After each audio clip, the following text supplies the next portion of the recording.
What's up, JEFusion fans? This is Philip, and welcome back to another video. So, I've had quite a busy week, so now I finally get to talk about Kamen Rider Geats Episode 1.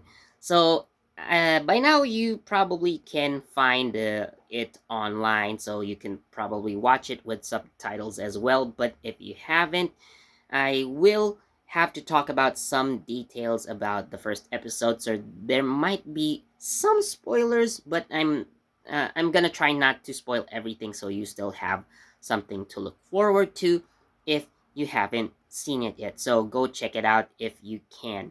So, anyways, with that said, let's move on to the review. Now, uh, from my perspective, or in my opinion, I really think Kamen Rider Geats episode 1 was definitely way better than Kamen Rider Revise episode 1 because of how much more action packed it is, and there's a lot more stuff going on. So I think it was much more entertaining than uh, Revise, and probably even 01. But I'm still honestly on the fence if I'm gonna put it much better than uh, Kamen Rider Sabers because of all that CG. And again, with Saber, there were also so many things going on that I think at least I would put them on the same level for now.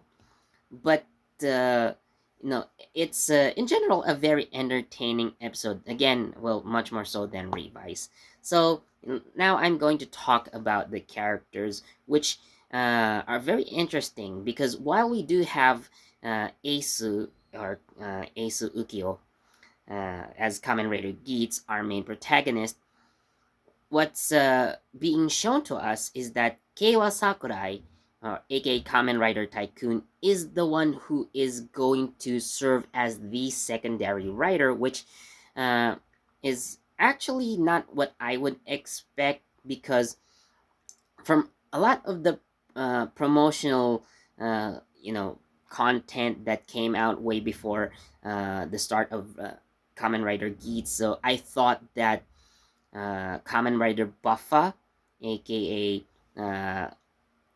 Michinaga Azuma, is going to be the secondary rider because he has the zombie raise buckle, which kind of gives him a more signature look compared to the other riders. Well, aside from Geats, of course, he's the only one who has a signature upper body, at least for now. Well, of course, along the way, he'd probably get another raise buckle that will complete his lower half. So another interesting aspect about Keiwa is that a lot of most of the first episode actually happens from his perspective. Now, I'm not sure if Yuya Takahashi took notes from Dawn Brothers, but definitely, if you compare the first episodes of Dawn Brothers and Kamen Rider Geats, we see most of the episode happen from the perspective of another character who is, well, not supposed to be, or who we do not expect, rather, to be the main character. So, just like how Kito Haruka, or Haruka Kito, rather, Oni's sister, uh, is low key the main character of Dawn Brothers because a lot of things happen from her perspective. I think the same thing is going to happen with Kamen Rider Tycoon.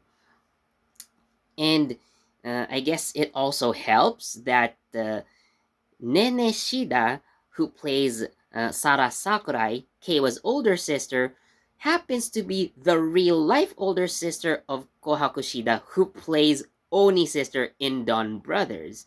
So, would there be a cameo? Would there be a crossover showing the sisters together? Hopefully. So, if that's the case, it makes perfect sense. And again, it's very interesting to have uh, rather rather than just a secondary writer. I do think that uh, Keiwa is going to serve more like a deuteragonist rather than like a secondary character. Again, much of the story happened from his perspective, and he's most likely the character that we, as the audience, would project ourselves into because, let's face it, Ace is kind of unrealistic in that regard. I mean, sure, it's possible to be like Ace, but there's a lot of mystery behind him. But we can relate to Kayla because we see things like him, like as ordinary people. So, uh, this could also be similar to Kamen Rider Yuki in the sense that Ace is going to be like Dan, Kamen Rider Knight, and uh, Keiwa is going to be more like Shinji Kido or Kamen Rider Ryuki, but again, the roles are kind of jumbled here uh, the because of course Shinji is our main protagonist and we follow things from his perspective, although Dan definitely has a lot of impact in the story as well. So again, in terms of their relationship as characters, so I see it kind of developing like that. And I also am kind of trying to foresee the outcome of Kamen Rider Geats, like the end game, based on their relationship. Like Geats and Tycoon, like uh, the kind of relationship that they'll have along the way. So I actually would like to talk about that in another video. So now I would like to talk about the Jamato, so the enemies. Now, from what I see so far, we only have the foot soldiers, and there was a giant monster as well. Now, what's interesting about the Jamato is that they speak in a language that's indecipherable by humans, which reminds me of the Grongi from Kamen Rider Kuga. So, I'm not sure if there are going to be like more powerful Jamato or like monster of the week type Jamato, or there could be like Jamato generals, commanders, what have you, that could appear along the way.